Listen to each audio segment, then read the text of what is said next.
রাতভর বৃষ্টিতে সকালবেলা ঘুম থেকে উঠেই চক্ষু চড়ক গাছ রাজধানীবাসীর। অলিগলি থেকে প্রধান সড়কে জলাবদ্ধতা, কোথাও হাঁটু সমান, আবার কোথাও বা কোমর পানি।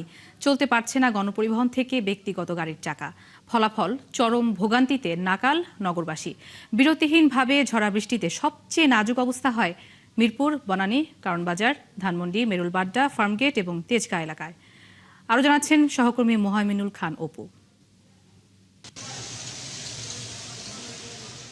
সপ্তাহের প্রথম কর্মদিবস হওয়ায় বৃষ্টি উপেক্ষা করে কাজে বের হওয়া মানুষ সবচেয়ে বেশি ভোগান্তিতে পড়েছেন।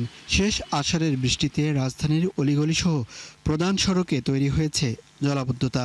ফোটানোর ঝামেলা ছাড়াই নিরাপদ পানির জন্য ঘরে আনুন পিওরিট। কল করুন 16627।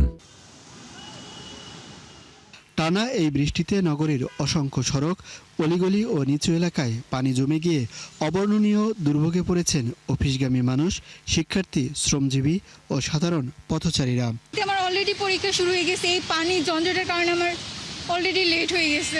গুলিস্তান সচিবালয়ের সামনে এরকম পানি, ঢাকা ইউনিভার্সিটির ওখানে পানি, পানির কোনো শেষ নাই। ঢাকা মেডিকেলের ভিতরে আমার মাথা শোনা রুগী কোলে নামাই দিয়েছে। এটা নিরসন হওয়া উচিত, জলাবদ্ধতার একটা অবসান হওয়া উচিত। কোথাও হাঁটু সমান, কোথাও আবার কোমর সমান পানি জমে থাকায় স্বাভাবিক যান চলাচল মারাত্মকভাবে ব্যাহত হচ্ছে। ফলে নির্ধারিত সময়ে কর্মস্থলে পৌঁছাতে রীতিমতো হিমশিম খেতে হচ্ছে। বৃষ্টি জোরে ভারী বৃষ্টি হইলেই এই অবস্থা হয়। একটা ময়লা একটা কিছু হাতে পাইলে এটা ময়লা ডাস্টবিনে পালায়, রাস্তা না পালায় ময়লা ডাস্টবিনে পালায়। আমরা এই পলিথিন ফালায়া ড্রেন বন্ধ করি। সবাই আমরা যদি সচেতন হই তাহলে এক জায়গায় আরও 118 কোটি মানুষ একই বাস করতে পারবে।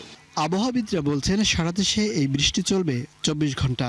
আজকে দুপুর 12টার থেকে পরবর্তী 24 ঘন্টার জন্য রংপুর, রাজশাহী, ময়মনসিংহ, সিলেট, ঢাকা ও চট্টগ্রাম বিভাগের কোথাও কোথাও ভারী থেকে অতি ভারী বর্ষণে সতর্ক সংকেত জারি করা হয়েছে। আগামী 48 ঘন্টা পর ভারী বর্ষণের যে আশঙ্কা আমরা করছি সেটা অনেকাংশে কমে আসবে।